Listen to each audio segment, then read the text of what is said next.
Hello student, Anisha Pasha Salvi, your biology mentor. तो बच्चों welcome to our another topic of molecular basis of inheritance, which is post transcription modification as well as RNA types, right? RNA के क्या types होते हैं आज हम देखने वाले हैं और इसी के साथ में हम देखेंगे, क्योंकि हमने प्रीवियस वीडियो में देखा था कि ट्रांसक्रिप्शन क्या होता है, किस तरीके से हमने RNA का फॉर्मेशन किया with the help of DNA, क्या क्या मॉडिफिकेशन हम करने वाले हैं आज यूकैरियोट्स के अंदर, राइट? मैंने लास्ट में आपको समझाया था कि क्यों ज़रूरत पड़ी थी, वही बात आज हम करने वाले हैं कि क्यों हमें यूकैरियोट्स के अंदर पोस्ट ट्रांसक्रिप्शन मॉडिफिकेशन की आवश्यकता है, क्या क्या स्टेप्स होते हैं, क्या क्या प्रोसेसेस होते हैं, और उसके साथ ही हम देखेंगे कि आरएनए के टाइप्स क्या होते हैं। Is that clear? तो चलिए विदाउट वेस्टिंग आवर टाइम हम स्टार्ट करते हैं पोस्ट ट्रांसक्रिप्शन मॉडिफिकेशन।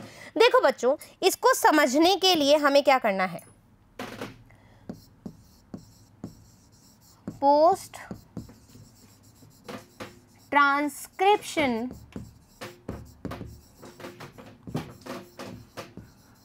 मॉडिफिकेशन, ठीक है। अब देखो, हमने बोला यूकैरियोट्स के अंदर, हमने बोला कि यूकैरियोट्स के अंदर हमने क्या बना दिया मैम, हमने डीएनए से आरएनए बना लिया, ठीक है। आरएनए हमने बना दिया यानी ट्रांसक्रिप्शन हमने कर दिया। अब ये जो आरएनए है बच्चों, इसमें हमें कुछ प्रोसेस करनी पड़ेगी। क्यों ऐसा हुआ? क्योंकि यूकैरियोट्स है, यूकैरियोट्स में आपको पता है बहुत सारे एंजाइम्स हैं, हो सकता है इस आरएनए को कुछ एंजाइम एक्ट करके डिग्रेड कर दे, राइट?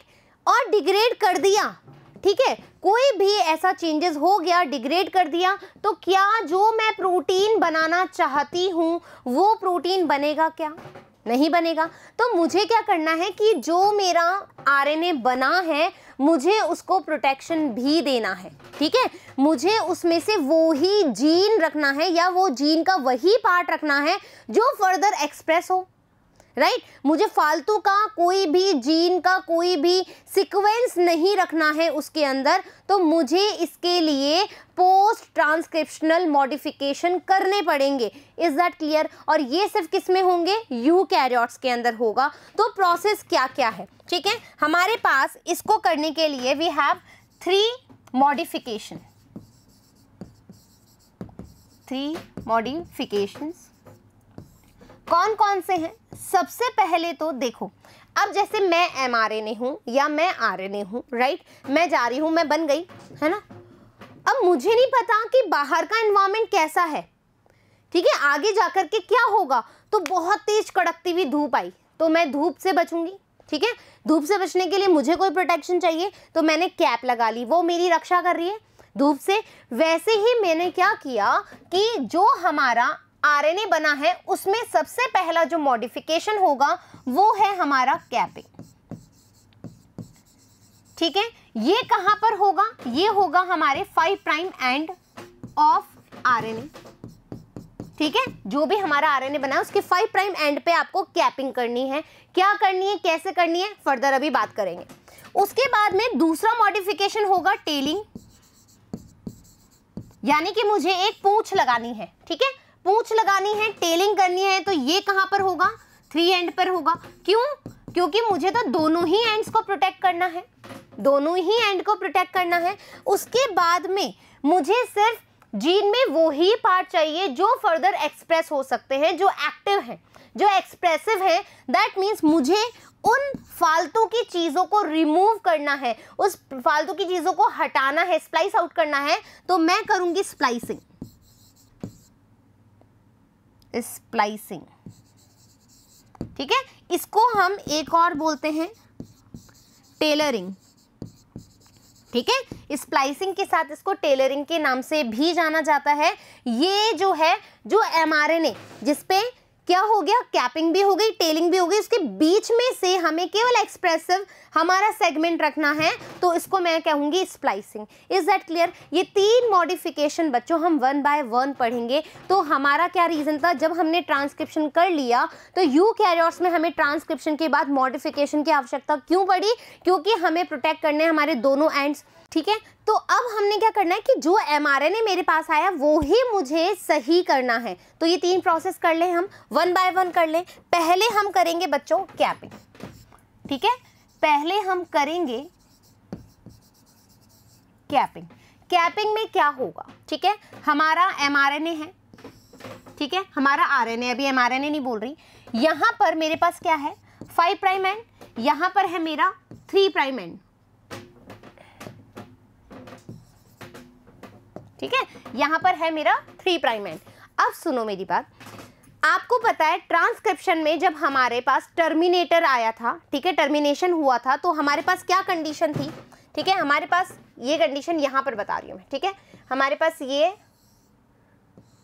बबल्स थे, यहां पर अपना काम चल रहा था, यहां पर अपना काम चल रहा था, ये अपना आरएनए पॉलीमरेज काम कर रहा था, ठीक है, यहां से ये एंड बाहर की तरफ निकल रहा था, OH एंड यहां पर इससे बाइंड था, ये वाला OH एंड, और यहां पर अपने पास रो फैक्टर आ गया था, ठीक है, टर्मिनेशन की सिचुएशन के दौरान। तो अब ये जो है, ये जो आरएनए बन रहा है बच्चों, ये जो अपना आरएनए बन रहा है, अब इसको मुझे मॉडिफाई करना है, इसको मुझे बचाना है, राइट। तो ये मैं लिया हूं, यहां पर ये निकलता जा रहा है, मैं इसमें मॉडिफिकेशन करती जा रही हूँ। तो यहां पर मैं क्या करूंगी, मॉडिफिकेशन में सबसे पहला मॉडिफिकेशन है कैपिंग। कैपिंग में हम क्या करेंगे बच्चों, जो 5 प्राइम एंड है वहां पर मैं लगाऊंगी 7 मिथाइल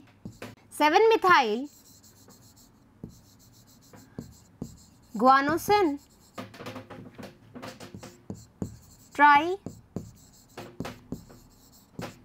फॉस्फेट, ठीक है, क्या लगा दूंगी मैं, 7 मिथाइल गुआनोसिन ट्राइफॉस्फेट यहां पर मैं लगा दूं। तो मैं इसको एक कैप की स्टाइल में बता देती हूँ, आपको इजी रहेगा। ये लो, ठीक है, यहां पर मैंने इसको क्या कर दिया बच्चों, मैंने यहां पर इसको लगा दी है कैप, ठीक है, यहां पर मैंने कैप लगा दी, और ये कैप क्या है, ये लो, प्रोटेक्ट कर दिया मैंने, हाँ या ना,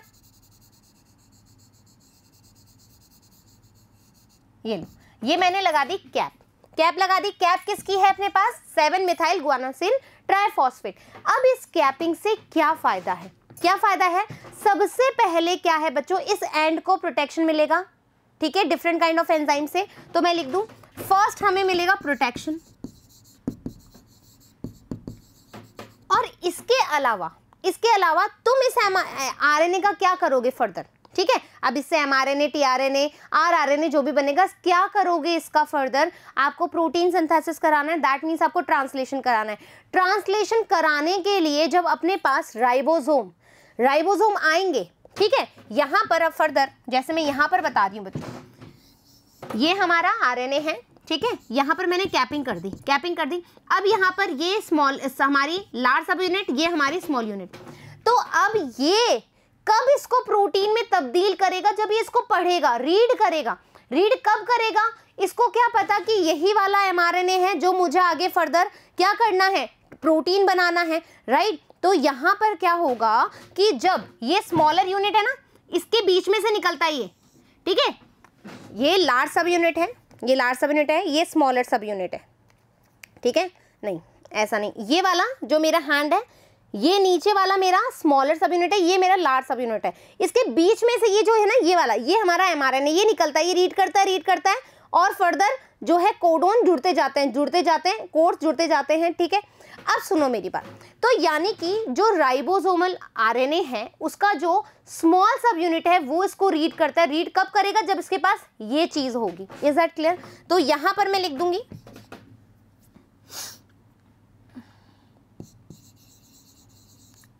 read by smaller subunit of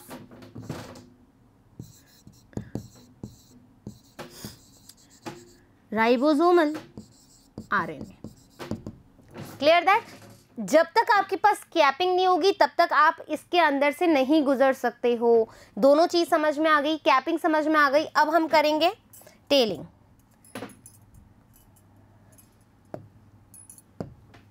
अब हमारे पास आ रहा है टेलिंग भाई 5 प्राइम। अब मैं आरएनए हूं, मेरा ये वाला एंड प्रोटेक्ट है। मैं बोलूंगी भाई मेरे इस वाले एंड ने क्या बिगाड़ा है, तुम्हारा क्या बिगाड़ा है, मुझे भी तो प्रोटेक्ट करके दिखाओ। तो यहाँ पर 3 प्राइम एंड पे भी हमें प्रोटेक्शन देना पड़ेगा। ठीक है, अब सुनो मेरी बात, बहुत ध्यान से सुनना। बहुत होता है, बहुत लंबा होता है एमआरएनए। ठीक है, यहाँ पर 5 प्राइम एंड पर तुमने कर दी कैपिंग। ठीक है, तुमने कर दी कैपिंग, कैपिंग कर दी। अब जो 3 प्राइम एंड है बच्चों, यहाँ पर क्या होगा, जैसे मान लीजिए कि हमारा आरएनए बन रहा है, आरएनए पॉलीमरेज इसके साथ जुड़ता हुआ बना रहा है, इधर से अपना निकलता जा रहा है, ओएस से जुड़ा हुआ है, और वैसे ही आ गया, अरे रुको रुको रुको। ठीक है, हमारे रो फैक्टर ने बोला रुको रुको। तो यहाँ पर ये जो 3 प्राइम एंड है, ठीक है, ये जो हमारा 3 प्राइम एंड है, यहाँ पर क्या होगा, एक टेल लगा देंगे, एडिनाइलेटेड टेल। ठीक है, बहुत सारे मतलब लगभग 200 से 300 रेजिड्यूज एडिनोसिन के हम जोड़ देंगे। ठीक है, एडिनिन के हम क्या कर देंगे, रेजिड्यूज यहाँ पर जोड़ देंगे, टेलिंग कर देंगे।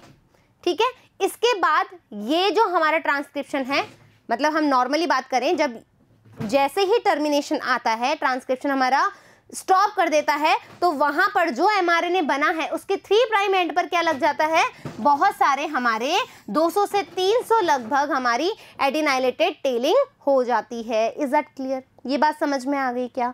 ठीक है, ये क्या करता है, ये हमें बताता है कि हाँ हमारा एमआरएनए या हमारा आरएनए अब बन चुका है। टेलिंग समझ में आ गई? Clear that? अब सुनो,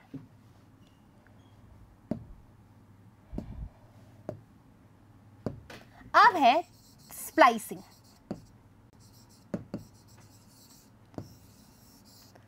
ठीक है, अब है हमारे पास स्प्लाइसिंग। स्प्लाइसिंग में क्या है, सबसे पहले हम जानेंगे स्प्लिट जीन। ठीक है, एक टर्म है हमारे पास स्प्लिट जीन। क्या होता है स्प्लिट जीन का मतलब? देखो बच्चों, स्प्लिट जीन वो है, यहां पर मैं बना रही हूं,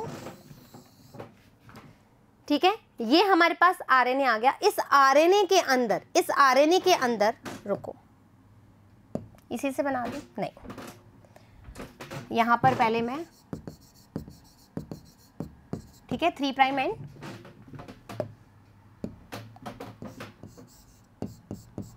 5 प्राइम एंड, कलर अब अच्छा सा ले ले, ग्रीन ले लेती हूँ। ठीक है, अब सुनो, ये हमारा आरएनए है जो बना है, इसको मैंने क्या कर दिया, कैपिंग भी कर दिया, टेलिंग भी कर दिया। लेकिन अब इस एमआरएनए के अंदर या फिर इस आरएनए के अंदर अभी भी हमारे पास स्प्लिट जीन है। क्या मतलब है स्प्लिट जीन का मतलब? दैट मीन्स मेरे पास यहां पर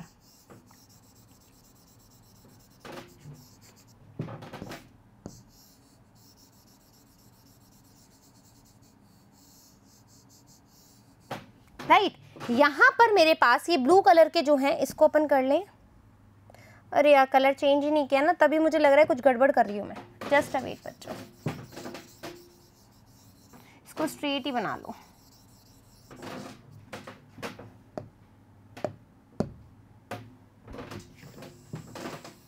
ठीक है, स्ट्रेट ही बना लो इसको, और इसको थोड़ा मोटा भी कर लो।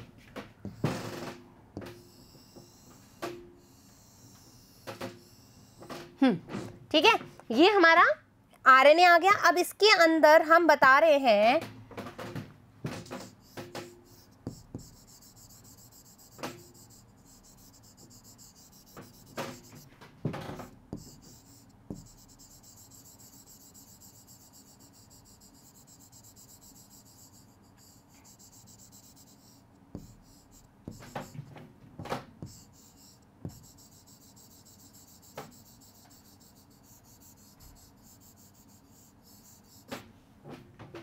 ठीक है, अब ये जो हमारे पास हमारा आरएनए है वो क्या है, स्प्लिट जीन है। स्प्लिट जीन का मतलब क्या होता है, ऐसा जीन जिसके पास, ठीक है, ऐसा जीन जिसके पास एक्सॉन भी प्रेजेंट है और जिसके पास इंट्रॉन भी प्रेजेंट है। क्या मतलब हुआ मैम? देखो बच्चों, जो इंट्रॉन्स हैं, ठीक है, जो इंट्रॉन्स हैं वो क्या है? इनएक्टिव जीन है, ठीक है, इस सेगमेंट में इनएक्टिव जीन है। और जो एक्सॉन है वो क्या है? एक्सप्रेसिव है, जो हमें फर्दर आगे रखने हैं। तो दैट मीन्स स्प्लाइसिंग का मतलब क्या है? स्प्लाइसिंग का मतलब है रिमूवल, ठीक है, रिमूवल ऑफ इंट्रॉन्स, ठीक है, रिमूवल ऑफ इंट्रॉन्स ही हमारी स्प्लाइस है, ठीक है, स्प्लाइसिंग है। मतलब हमने क्या करना है, इस स्प्लिट जीन में से ये जो है, ठीक है, इसका नाम मैं दे दूं इंट्रॉन्स, ठीक है, और ये जो है ये है मेरे एक्सॉन, ठीक है, ये जो है मेरे एक्सॉन है और ये जो है, ठीक है, ये सब क्या है? मेरे इंट्रॉन्स हैं। ये बात समझ में आ गई? इनको हटाने का काम ही क्या है? स्प्लाइसिंग है। क्यों? क्योंकि अब देखो, मुझे प्रोटीन बनाना है तो मुझे क्या करना है कि जो एक्सप्रेसिव ही नहीं है उसका मुझे क्या करना है? कुछ भी नहीं करना है। तो मुझे प्रोटीन ऐसा चाहिए जो एक्सप्रेसिव हो, राइट, फर्दर वो एक्सप्रेसिव प्रोटीन बने हुए अपने आप को एक्सप्रेस कर सके, राइट। तो इसके लिए मुझे ये इंट्रॉन्स को हटाना होता है। इंट्रॉन्स को हटाने का मतलब ही क्या है? स्प्लाइसिंग है। ये बात समझ में आ गई? स्प्लिट जीन ऐसा जीन जिसके पास एक्सॉन और इंट्रॉन दोनों चीजें प्रेजेंट हो। यहां तक की बात क्लियर है क्या? अब सुनो, एक टर्म है, कलर चेंज करके बताती हूं। एक टर्म है बच्चों, इसको मैं कहती हूं HNRNA, ठीक है। क्या कह रही हूं? HNRNA। HNRNA का मतलब क्या है? HNRNA को हम क्या कहते हैं? यहां लिख दूं, कलर समझ नहीं आ रहा था। इसको कहते हैं अपन हेटेरोजीनस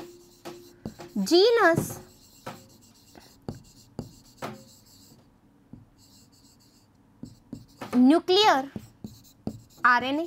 कैसा है ये? देखो बच्चों, ये कैसा है? इमैच्योर है। इमैच्योर क्यों मैम? इमैच्योर क्यों बोला?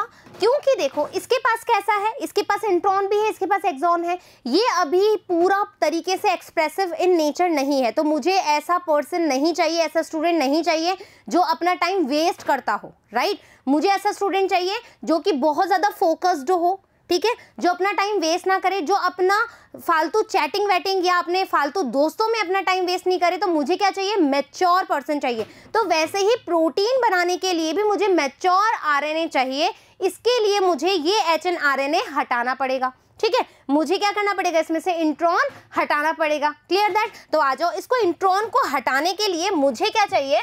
कुछ ऐसे एंजाइम चाहिए, एंजाइम चाहिए। तो इसका नाम है अपने पास SNRNPs और इसी को मैं कहती हूं SNURNPs, ठीक है। स्नर्प्स, क्या बोलते हैं? स्नर्प्स बोलते हैं इसको। यहां पर आप देखो, इसका फुल फॉर्म क्या है? SN का फुल फॉर्म है स्मॉल न्यूक्लियर राइबो, ठीक है, राइबो न्यूक्लियो प्रोटीन्स, ठीक है। क्या नाम है इसका? Small nuclear ribo nucleo protein. Clear that? ये क्या करते हैं बच्चों? ये जैसे मान लीजिए ये हमारे इंट्रॉन्स हैं, इसके यहां पर लगेंगे, ठीक है, और इसको रिमूव करा देंगे, आ गई बात समझ में? एक और चीज सुनो, अब इसका प्रोसेस, स्प्लाइसिंग होती कैसे है? स्प्लाइसिंग कैसे होती है? तो सबसे पहले हमारे पास क्या है? हमारे पास है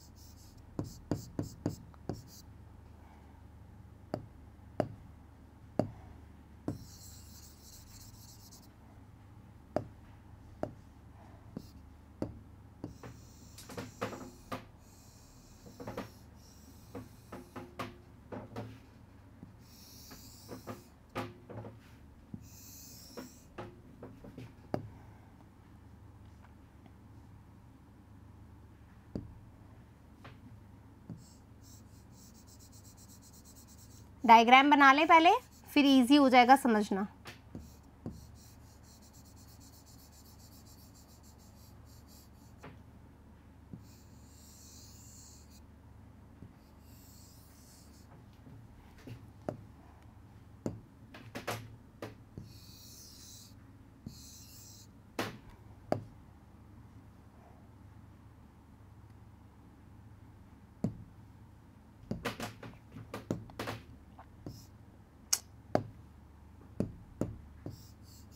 ये क्या है अपना 5 प्राइम एंड, ये क्या है अपना 5 प्राइम एंड, टेलिंग किया हुआ है 5 प्राइम एंड, ठीक है।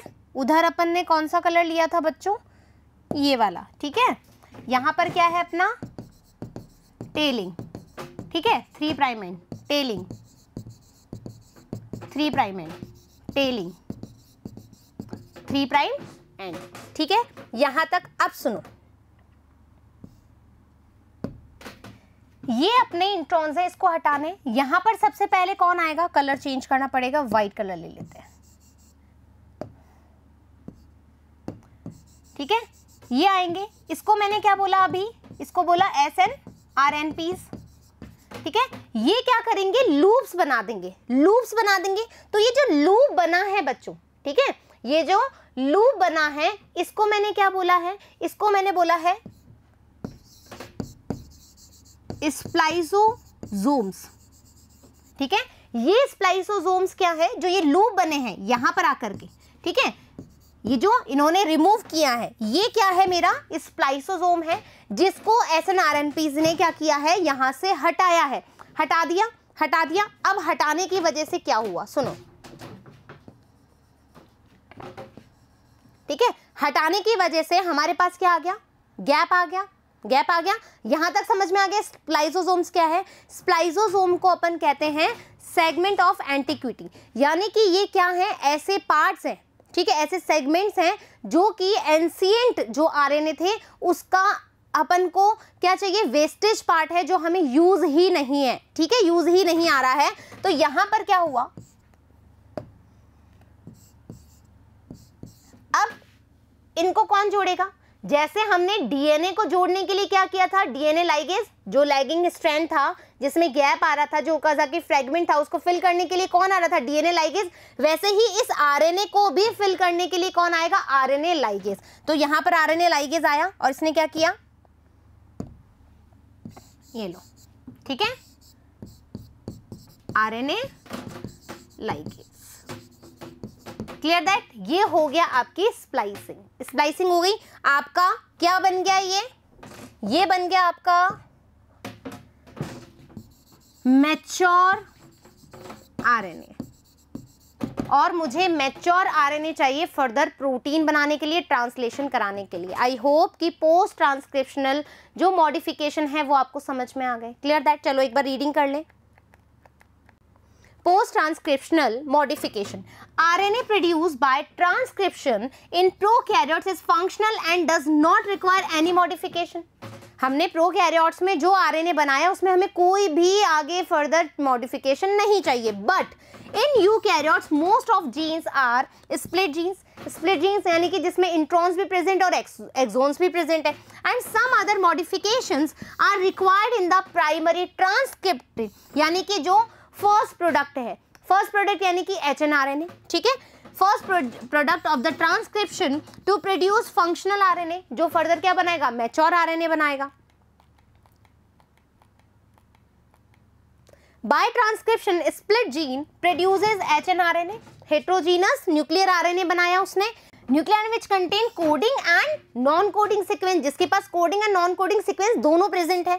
This HNRNA is unstable, unstable है, इमेच्योर है। जो इमेच्योर होगा वो कैसा होगा, स्टेबिलिटी थोड़ा ना ला सकता है, अनस्टेबल होगा, राइट। यहां तक समझ में आ गया। So in eukaryotes following modifications are required to produce functional mRNA, यानी कि मैच्योर mRNA चाहिए। तो इसके लिए मुझे कैपिंग करानी पड़ेगी, टेलिंग करानी पड़ेगी और स्प्लाइसिंग करानी पड़ेगी। Is that clear now?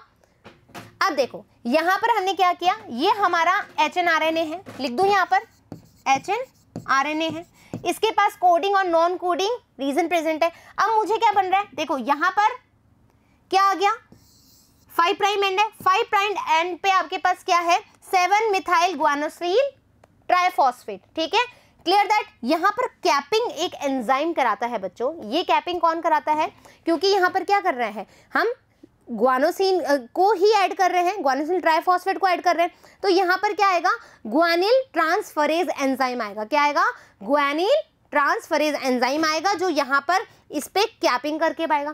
Capping करने के बाद हमारे पास क्या आ जाएगा, देखो एक्सॉन इंट्रॉन दोनों प्रेजेंट है, ठीक है, कैपिंग हो गई। यहाँ पर अपने पास क्या है, पॉली ए टेल आ गई, टेलिंग हो गई। टेलिंग के बाद हमने क्या किया, यहाँ पर स्प्लाइसिंग भी करते जा रहे हैं, ठीक है। ये क्या है, स्प्लाइसोसोम्स है, स्प्लाइसोसोम है जिसको हमें हटाना है, हटा दिया। अब हमारे पास क्या आ गया, मैच्योर mRNA आ गया, फंक्शनल mRNA आ गया। Clear that.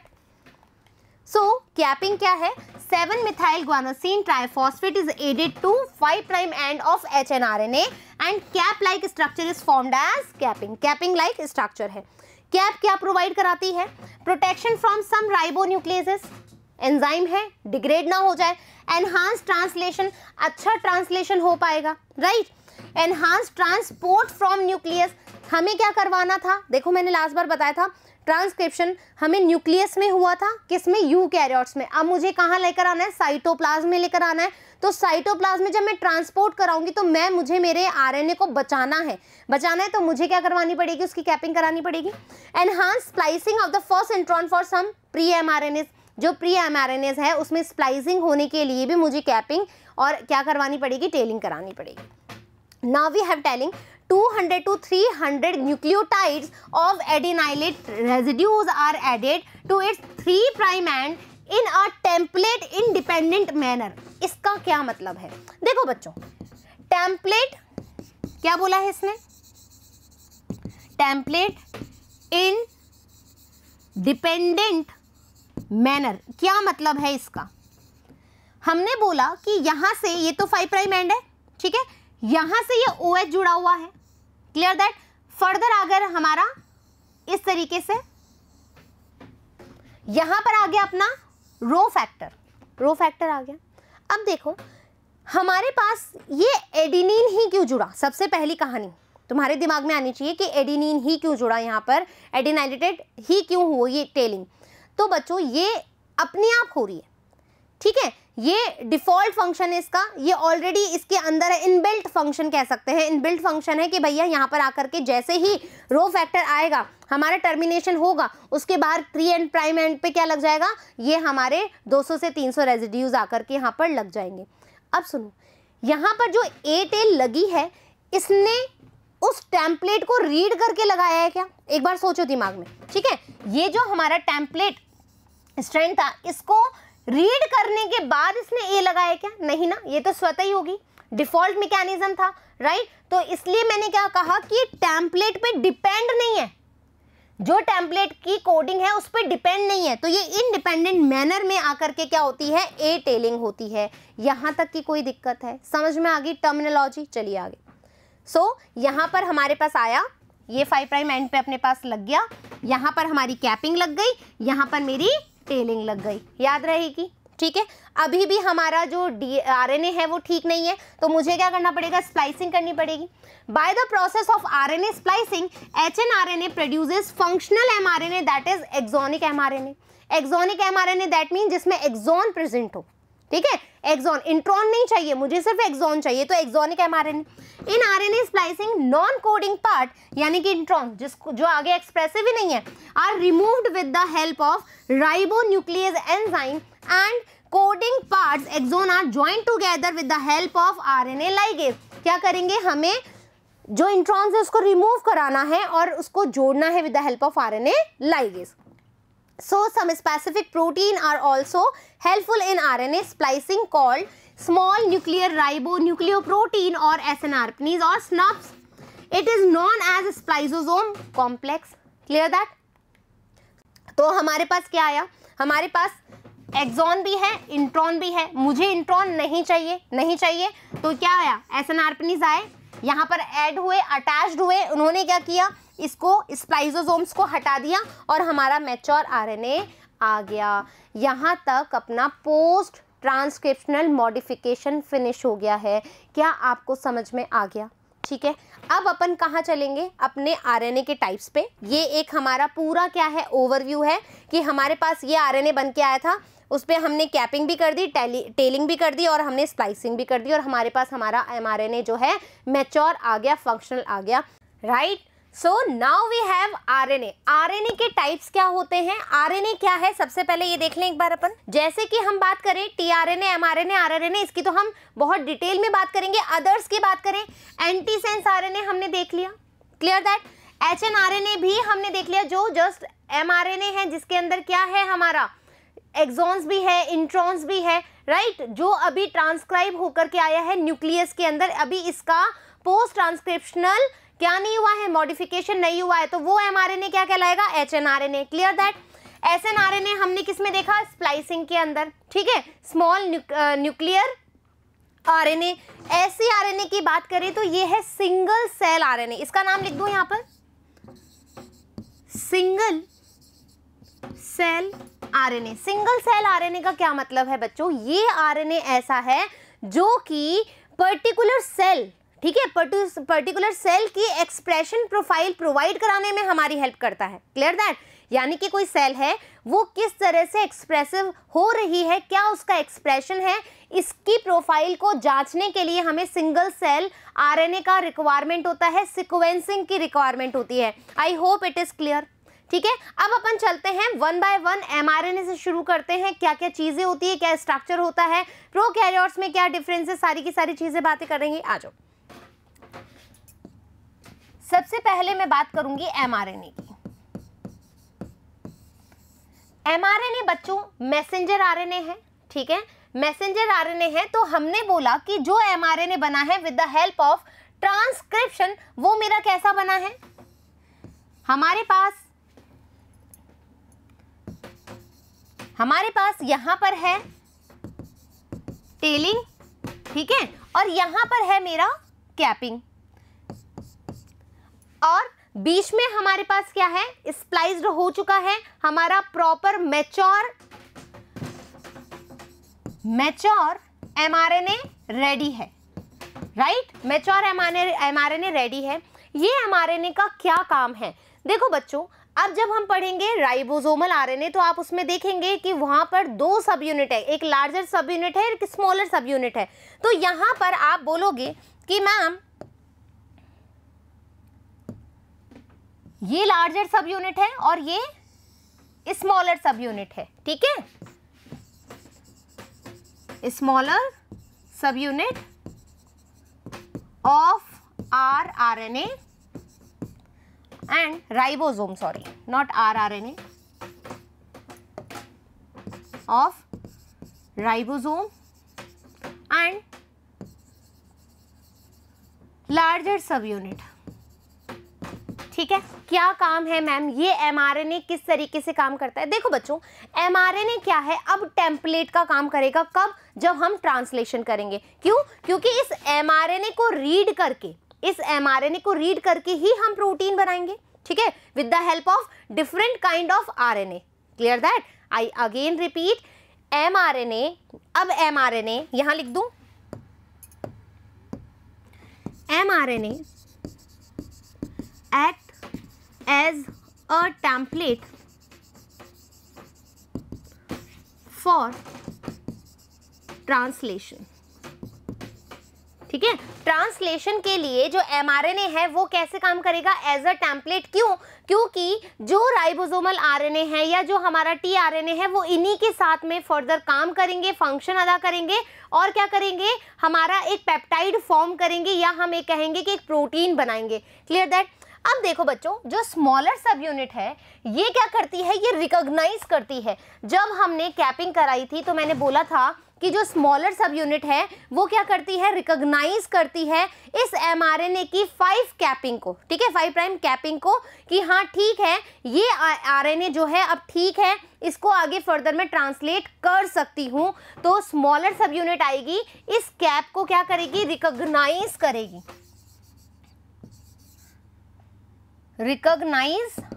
रिकॉग्नाइजेशन होगा इसका, ठीक है, with the help of smaller सब यूनिट।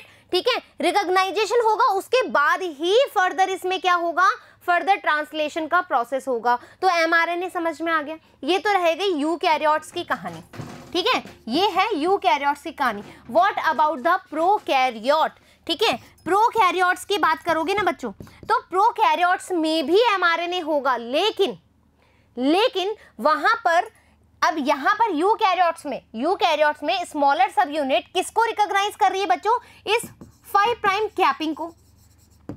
लेकिन आपको पता है मैम, प्रोकैरियोट्स में तो कोई भी पोस्ट ट्रांसक्रिप्शन मॉडिफिकेशन नहीं होता, कोई कैपिंग नहीं होती, तो वहां पर जो हमारा ये है राइबोसोम है वो कैसे अटैच होगा, कैसे उसका स्मॉलर यूनिट इसको पहचानेगा, तो वहां पर एक सीक्वेंस होता है। ठीक है, मान लीजिए कि ये mRNA है, ठीक है, और ये राइबोसोम है।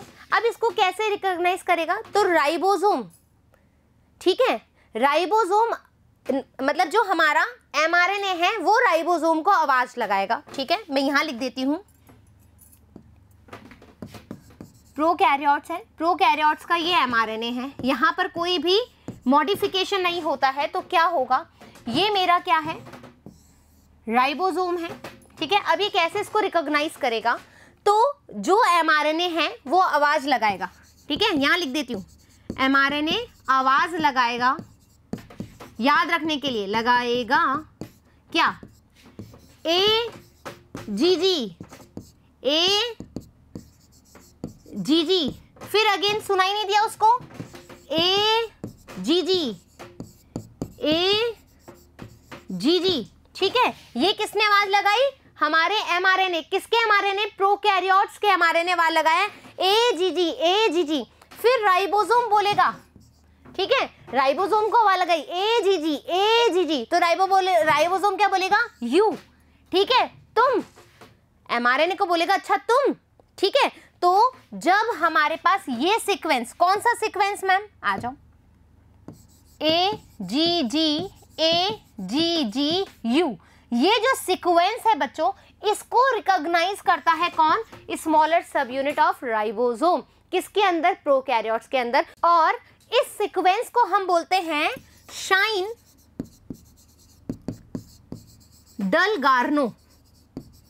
डलगार्नो सीक्वेंस। तो आपसे पूछा जाए कि प्रोकैरियोट्स के अंदर राइबोसोमल आरएनए की स्मॉलर सब यूनिट जो है वो प्रोकैरियोट के एमआरएनए को कैसे पहचानेगी, तो तब पहचानेगी जब एमआरएनए बोलेगा ओजीजी नहीं है, एजीजी, तो राइबोसोम बोलेगा यू, अच्छा तुम। तब जैसे ही उनका आपस में कॉन्टैक्ट होगा तो ये क्या करेगा, इस पे अटैच हो जाएगा और फर्दर क्या होगा, ट्रांसलेशन का प्रोसेस होगा। Am I clear with this? आपको एमआरएनए समझ में आ गया, एमआरएनए कैसे वर्क करता है, क्यों इंपॉर्टेंट होता है, टेम्पलेट की तरह काम करता है। अब हम आते हैं हमारे आरएनए पे। आरएनए, ठीक है। अब यहां पर हम बेसिकली बात करेंगे बच्चों राइबोसोम की, ठीक है। राइबोसोम क्या है? राइबोसोम जो है मैम आरएनए प्लस प्रोटीन से मिलकर के बने हुए होते हैं, ठीक है। आरएनए एंड प्रोटीन से मिलकर के राइबोसोम बनता है। तो राइबोसोम की स्ट्रक्चर के बारे में हम बात करें तो राइबोसोम जो है मैम, ठीक है, राइबोसोम जो है वो 2 सब यूनिट से मिलकर के बने हुए होते हैं, हाँ या ना, ठीक है। 2 सब यूनिट से मिलकर के बने होते हैं प्रोकैरियोट्स में, ठीक है। यदि मैं बात करूं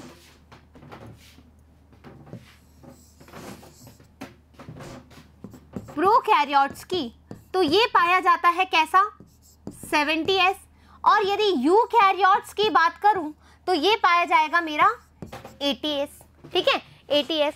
अब 80S का क्या मीनिंग है, right? What about the meaning of 80S? आपको नहीं दिख रहा है तो मैं एक बार इससे ड्रॉ कर देती हूँ। 80S, 70S, प्रोकैरियोट्स और यूकैरियोट्स। यूकैरियोट्स में 80S है और प्रोकैरियोट्स में हमारा 70S है। S का मतलब है यहाँ पर, S का मतलब है हमारा सेडिमेंटेशन कोफिशिएंट। इसका मतलब क्या है, देखो बच्चों, जब हम किसी भी प्रोटीन को या किसी भी पार्टिकल को सेंट्रीफ्यूज में डालते हैं तो वो क्या करता है, ऐसे उसके अंदर रोटेशन होता है, ठीक है। और क्या होता है कि अपने वेट के हिसाब से जो उसका कंसंट्रेशन होता है उसके हिसाब से वो सेडिमेंट हो जाते हैं, ठीक है। अपने कंसंट्रेशन के हिसाब से वो सेडिमेंट हो जाते हैं। तो जब प्रोकैरियोट्स के राइबोसोम को सेडिमेंट किया गया with the help of centrifugation, तो वो कहाँ पर हुआ, 70S पे। और वैसे ही यदि यूकैरियोट्स को किया गया तो वो किस पे हुआ, 80S पे। ये बात समझ में आई, 70S और 80S स्वेदबर्ग यूनिट होती है ये, ठीक है। अब सुनो मेरी बात, अब मैं प्रोकैरियोट्स और यूकैरियोट्स के राइबोसोमल आरएनए की बात करूंगी। सबसे पहले मैं प्रोकैरियोट्स का राइबोसोम बना लूं। Clear that? ये है टोटल, नहीं यहां पर लगाती हूं,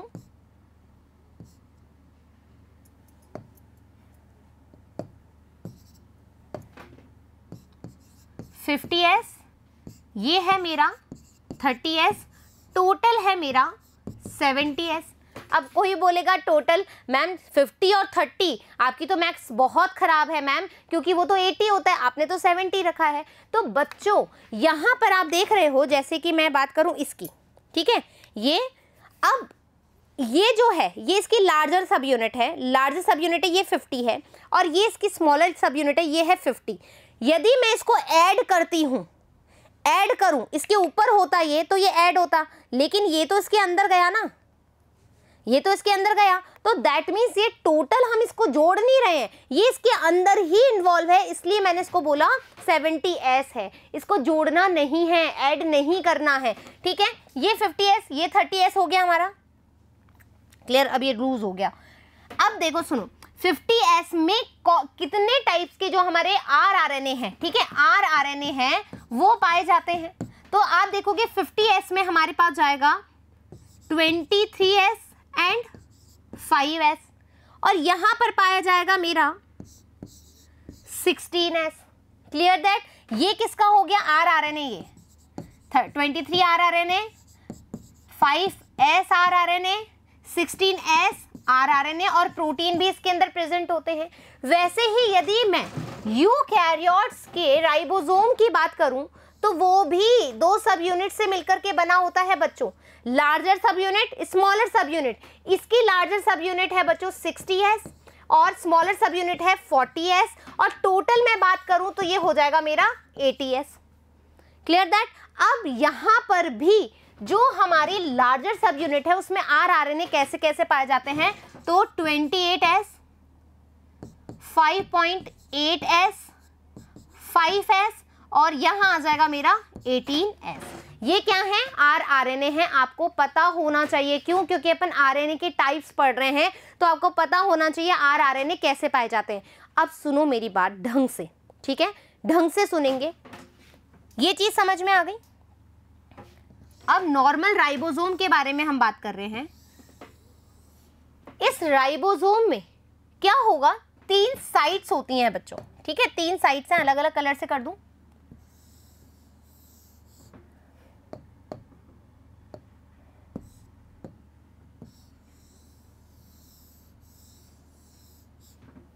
एक साइट ये हो गई,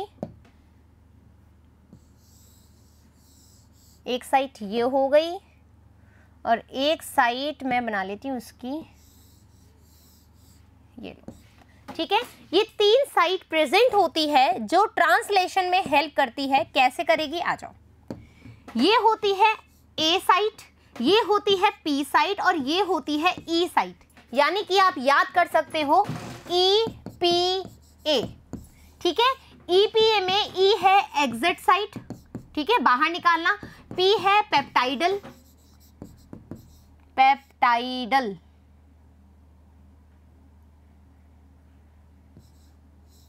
पेप्टाइडल, और A है मेरी एक्सेप्टर। बच्चों स्पेलिंग चेक कर लेना प्लीज, ठीक है, एक्सेप्टर साइट। अब देखो यहां पर क्या होगा, ये तीनों के तीनों साइट का रोल आता है जब अपन ट्रांसलेशन पढ़ेंगे। Is that clear? अब एक और चीज, जो एक्सेप्टर साइट होती है वो स्मॉलर और लार्जर सब यूनिट के अंदर दोनों में प्रेजेंट होती है। जो हमारी पेप्टाइडल साइट होती है वो भी मेरी लार्जर एंड स्मॉलर सब यूनिट के अंदर होती है। लेकिन एग्जिट साइट देखोगे ये किसका पार्ट है? ओनली ऑन लार्जर साइट का है। अब एक और चीज, जो हमारी लार्जर साइट है बच्चों, ठीक है, सॉरी, जो लार्जर सब यूनिट है, लार्जर सब यूनिट है, ये क्या करती है? एंजाइमेटिक एक्टिविटी करती है, एंजाइमेटिक एक्टिविटी करती है। कब करेगी ये एंजाइमेटिक एक्टिविटी कब करेगी? जब आपके पास mRNA आ जाएगा, जब tRNA, ठीक है, tRNA क्या करेगा? अमीनो एसिड लेकर के आएगा, तो वहां पर एंजाइमेटिक एक्टिविटी का काम करता है ये larger sub unit. Clear that? tRNA के द्वारा उससे मतलब टीआरएनए के साथ बाइंड हो जाती है लार्जेस्ट सब यूनिट और फर्दर वर्क करती है जब वो अमीनो एसिड लेकर के आता है। तो आपको क्या समझ में आ गया, एक बार हम वापस देख लेते हैं।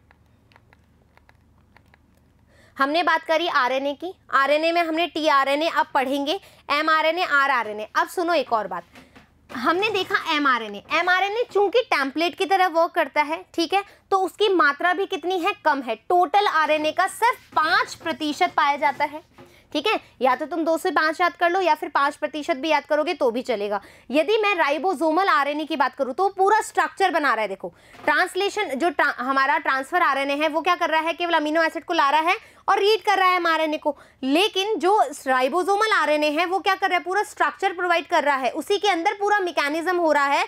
तो ये कितना परसेंट होगा, 80%, ठीक है। टीआरएनए कितना होगा, 10 से 15%। क्यों, क्योंकि ये क्या कर रहा है, एक तो अमीनो एसिड भी लेकर आ रहा है, ऊपर से ये एमआरएनए को रीड भी कर रहा है। बहुत सारे काम हो गए ना, बड़े बड़े काम हो गए, तो इसका प्रतिशत भी ज्यादा होगा। तो सबसे ज्यादा जो है वो है 80% आरआरएनए। टीआरएनए की बात करोगे तो वो है 10 से 15% और एमआरएनए की बात करोगे तो वो है 2 से 5%। ये समझ में आ गया। फिर हमने बात करी हमारे एमआरएनए की। एमआरएनए में हमने बोला कि मैम ये एक टेम्पलेट की तरह वर्क करेगा। जो स्मॉलर सब यूनिट है राइबोसोम की वो इसको रिकॉग्नाइज करेगा। किसको रिकॉग्नाइज करेगा, इस 5 प्राइम कैपिंग को रिकॉग्नाइज करेगा। लेकिन यदि हम प्रोकैरियोट्स में बात करें तो ये क्या करेगा, AGGU जो कि शाइन हमारा डलगार्नो सीक्वेंस है उसको रिकॉग्नाइज करेगा। Clear that. फिर हमने बात करी आरआरएनए की। ये क्या होता है, 2 सब यूनिट से मिलकर के बना होता है। एक होती है हमारी लार्जर सब यूनिट और एक होती है स्मॉलर सब यूनिट। Clear that.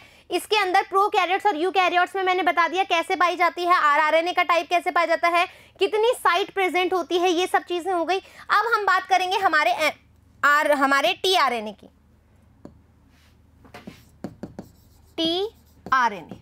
टीआरएनए कितना प्रतिशत है बच्चों, 10 से 15%। इसके काम सुन लो पहले, ठीक है। इसके काम है एक तो अमीनो एसिड्स को ऐड करना या लेकर के आना। फिर हम बात करते हैं इसके पास एंटीकोडोन साइट होती है जो कि क्या करती है, एमआरएनए को रीड करती है, एमआरएनए को रीड करने का काम करती है। इसके अलावा ये क्या करती है, इसका जो हमारा T5C आर्म है, ठीक है, टीआरएनए के भी हम देखेंगे क्या होती है। ये किससे अटैच होती है, ये होती है larger sub unit of ribosome से,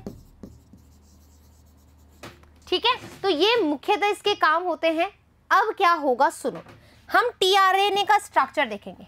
टीआरएनए का स्ट्रक्चर बहुत इंपॉर्टेंट है। जब ट्रांसलेशन करोगे, इसके बाद जेनेटिक कोड के बाद ट्रांसलेशन करोगे तो एक एक चीज पता होनी चाहिए कि किस तरीके से काम कर रहा है। टीआरएनए का स्ट्रक्चर बना लो पहले।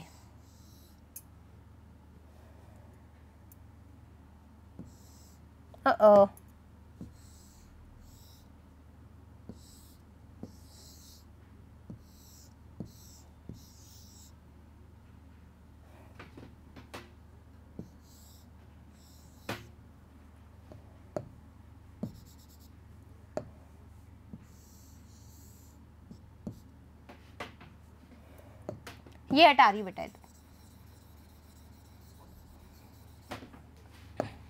ठीक है। अब अपन बना रहे, यहां पर है 3 प्राइम एंड, यहां पर है 5 प्राइम एंड। 5 प्राइम एंड कैसे पहचानोगे, यहां पर लगेगा ग्वानिन, 5 प्राइम एंड पर लगेगा ग्वानिन, और जो 3 प्राइम एंड है बच्चों उस पे होता है एक सीक्वेंस जिसको कहते हैं ACC, ठीक है। क्या लगा होता है, ACC, पहली बात।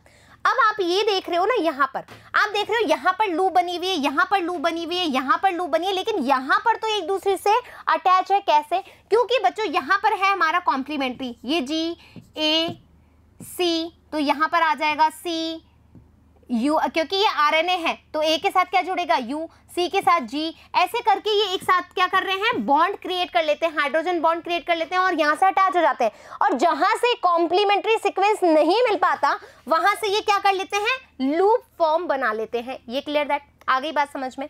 तो अब जो 3 प्राइम एंड है बच्चों, 3 प्राइम एंड है जहां पर ये ACC सीक्वेंस लगा है, यहां पर अटैच होते हैं क्या? Amino acid. अमीनो एसिड, ध्यान से सुनना, अमीनो एसिड 3 प्राइम एंड के साथ कैसे बाइंड होंगे? With the help of ester bond. याद रखेंगे, एस्टर बॉन्ड के द्वारा ये जो अमीनो एसिड है वो इसके सर पे, जो इसका हेड है 3 प्राइम एंड है, वहां पर जाकर के अटैच हो जाते हैं। Clear that? अमीनो एसिड लेकर के आ गया। चलो अब यहां पर ये कौन सी लूप है? 4th, ये कौन सी लूप है? 3rd, ये कौन सी लूप है? 2nd, एंड ये लूप है मेरी 1st। इस फर्स्ट लूप को मैं कहती हूं DHU या फिर D लूप। ठीक है, DHU का फुल फॉर्म क्या है? Di uridine loop. Clear that?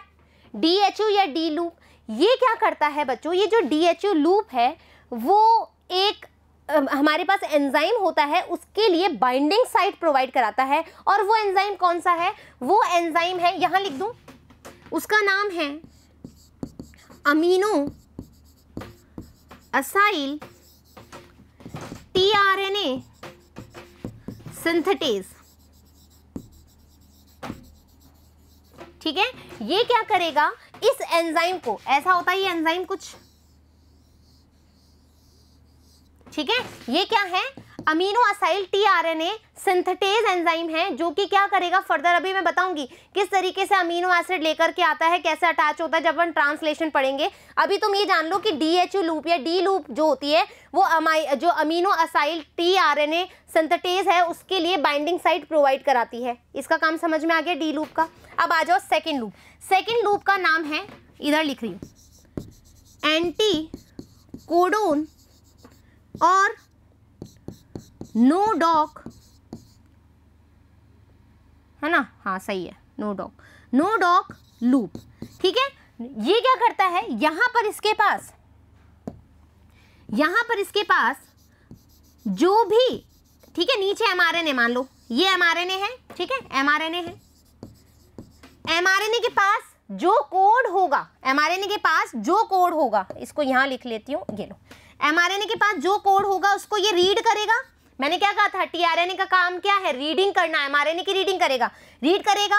इसके लिए ये इसको एंटीकोडोन इससे अटैच कराएगा, हाँ या ना? तो ये क्या करता है? एंटीकोडोन प्रोवाइड कराता है mRNA को रीड करने के लिए, फर्दर कोडिंग करने के लिए। Clear that? अब आ गई थर्ड लूप। थर्ड लूप जो है बच्चों, इसको हम कहते हैं वेरिएबल लूप। और जो हमारी फोर्थ लूप है, इसका कुछ काम नहीं है अभी फर्दर। जो फोर्थ लूप है इसको मैं कहती हूं T5C लूप। T5C लूप क्या करती है बच्चों? ये करती है जो लार्जर सब यूनिट है, larger sub unit of ribosome, वहां पर ये क्या करती है? बाइंड हो जाती है। वहां पर क्या करती है? ये बाइंडिंग का काम करती है फर्दर। ये स्ट्रक्चर बहुत इंपॉर्टेंट है। ये जो स्ट्रक्चर तुमने बनाया है बच्चों, इस स्ट्रक्चर को हम कहते हैं क्लोवर लीफ मॉडल। इसी को हम कहते हैं 2D मॉडल ऑफ tRNA। ठीक है, एक और बात, 3D मॉडल भी हमारे पास है। 3D मॉडल जो है, ठीक है, 3D मॉडल जो है बच्चों, ये किसने दिया है? किम एंड क्लूग ने। ठीक है, दो साइंटिस्ट थे, किम एंड क्लूग, उन्होंने 3D मॉडल दिया tRNA का। क्या बोला इन्होंने कि कैसा दिखता है? इन्वर्टेड एल शेप्ड होता है। ये याद रखेंगे, पूछ लिया जाता है कि भाई 3D मॉडल बताओ tRNA का, तो इन्वर्टेड एल शेप्ड। ठीक है, इन्वर्टेड एल शेप्ड कैसा दिखता है? ठीक है, इन्वर्टेड एल शेप्ड आपका 3D मॉडल दिखता है, किम एंड क्लूग ने दिया है। क्लोवर लीफ मॉडल जो होता है वो 2D मॉडल होता है। इसी से हम अभी ट्रांसलेशन को समझेंगे। यहां तक समझ में आ गया? आरएनए के टाइप समझ में आ गया? अब आ जाओ। अच्छा, वो तो डन हो गया। यहां से अपन mRNA से रीड कर लेते हैं। mRNA messenger RNA. Messenger RNA brings coded information from DNA and takes parts in its translation by bringing amino acid in a particular sequence during the synthesis of polypeptide क्या कर रहा है, amino acid का synthesis होगा तो mRNA को read किया जाएगा with the help of tRNA. The codons of mRNA are recognised by anticodon of their adaptor molecule. अब सुनो मेरी बात, यहाँ पर अडेप्टर मॉलिक्यूल का मतलब क्या है, अडेप्टर मॉलिक्यूल से मतलब है टीआरएनए, ठीक है, अडेप्टर मॉलिक्यूल से मतलब है टीआरएनए, क्लियर दैट। चलिए आगे, ये हमारा मैसेंजर आरएनए का structure. Ribosomal RNA makes up the bulk of ribosome. rRNA attract and provide large surface for spreading of mRNA over the ribosome. क्योंकि जो mRNA है वो उसके अंदर फंस जाएगा। ये इसकी, मान लीजिए ये mRNA है, ये इसका स्मॉलर सब यूनिट है और ये इसका स्मॉलर सब यूनिट है, ऐसे कर लेती हूँ, और ये इसका लार्जर सब यूनिट है। इसके अंदर आएगा, फिर एमआरएनए आएगा, कोड होगा, अमीनो एसिड जुड़ता जाएगा, फिर जो हमारा राइबोसोम है इसके एक्सेप्टर साइट, पेप्टाइडल साइट और एग्जिट साइट वर्क करती रहती है और ट्रांसलेट करती रहती है उस पर्टिकुलर एमआरएनए को। During translocation process of protein synthesis, translocation क्या होता है मैं समझाऊंगी कहाँ पर, जब हम पढ़ेंगे translation. In the involve in the translation of message of DNA, ये क्या करता है, आरआरएनए मैसेज प्रोवाइड करता है मैसेंजर आरएनए को रीड करके कि हाँ भाई हमारा ये पेप्टाइड बनेगा। अब है हमारे पास, देखो प्रोकैरियोटिक राइबोसोम है 60S RNA, 23S RNA, 5S RNA, यहाँ पर 18S, 28 और 5S आरएनए, ये हमने कर लिया था, क्लियर दैट। 60S लार्ज सब यूनिट, 40S हमारी स्मॉल सब यूनिट, यहाँ पर कर लो स्मॉल और यहाँ पर भी कर लो स्मॉल, ठीक है बच्चों, क्लियर दैट, डन हो गया। हाँ, स्मॉल सब यूनिट, लार्ज सब यूनिट, राइट। यहाँ पर आप देखोगे कि प्रोटीन जो है, प्रोटीन और आरआरएनए मिलकर के क्या बना रहा है, राइबोसोम बना रहा है। राइबोसोम कैसे फंक्शन होगा ये टीआरएनए में बताया गया है। देखो बच्चों, ये जो है क्या है, टीआरएनए है, ठीक है। यहाँ पर क्या हो रहा है, ये इसकी एक्सेप्टर साइट है, ये इसकी पेप्टाइडल साइट है, और साथ ही यहाँ पर क्या आएगा, जैसे जैसे ये देखो, जैसे जैसे पूरे अमीनो एसिड जुड़ते जाएंगे ये पेप्टाइड बनती जाएगी, फिर ये बाहर निकल जाएगा, फिर आगे कोड होगा फर्दर। ये सारा चीजें हम बताऊंगी मैं आपको कहाँ पर, ट्रांसलेशन में। rRNA forms a structural workbench on which a polypeptide is formed during protein synthesis। क्योंकि पूरा स्ट्रक्चर प्रोवाइड कराता है, इसलिए इसकी संख्या, इसकी जो मात्रा है, सॉरी संख्या नहीं, जो इसका मात्रा है वो कितना परसेंट है, 80% है। tRNA transfer RNA, it is the soluble and smallest RNA. Smallest RNA, देखो बच्चों एक और चीज मैं आपको बता दूं, mRNA, rRNA, tRNA, ये क्या है, सबसे स्मॉलेस्ट है, स्मॉलेस्ट है, बट कितना परसेंट है, 10 to 15%। ये कैसा है, स्मॉलर है, लेकिन कितना परसेंट है बच्चों, 80%।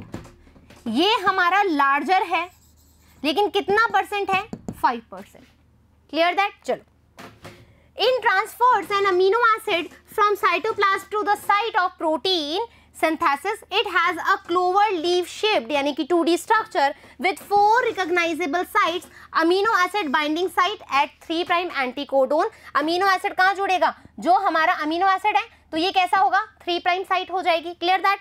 Codon recognition site, DHU loop, ये कैसी हो जाएगी हमारी DHU लूप, ये कौन सी हो जाएगी मेरी एंटीकोडोन, और ये हो जाएगी मेरी T5C लूप, क्लियर दैट। चलो, पूरा का पूरा डायग्राम हमारे पास है।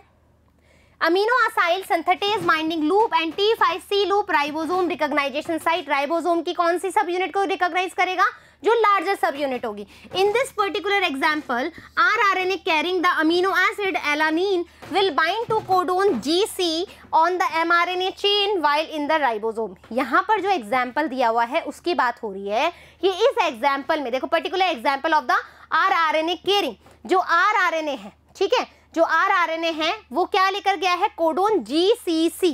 यहां देखोगे कोडोन GCC, ये क्या है, ये इसका एंटीकोडोन है, ठीक है, ये मेरा mRNA है, mRNA को इस एंटीकोडोन ने रीड किया, ठीक है, इसका कोडोन है GCC, एंटीकोडोन बनाना है तो क्या बना, CGG।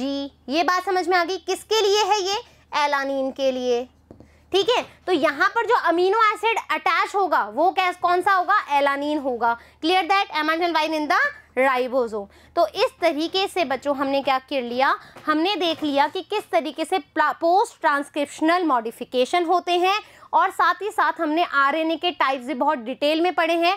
क्यों पढ़े हैं, क्योंकि जब तुम जेनेटिक कोड के बाद ट्रांसलेशन पढ़ोगे तो तुम्हें एक एक चीज ऐसे हो जाएगा, ट्रांसलेशन तो यूं, अरे हमने ट्रांसलेट भी कर लिया, हमने प्रोटीन बना लिया, बिल्कुल सही है, फिर उसके बाद हम उसका एक्सप्रेशन देखेंगे। Is that clear? आशा करती हूँ कि ये टॉपिक आपको बहुत अच्छे समझ में आएगा। फिर मिलेंगे हम एक नेक्स्ट टॉपिक के साथ जल्द ही, जब तक धन्यवाद।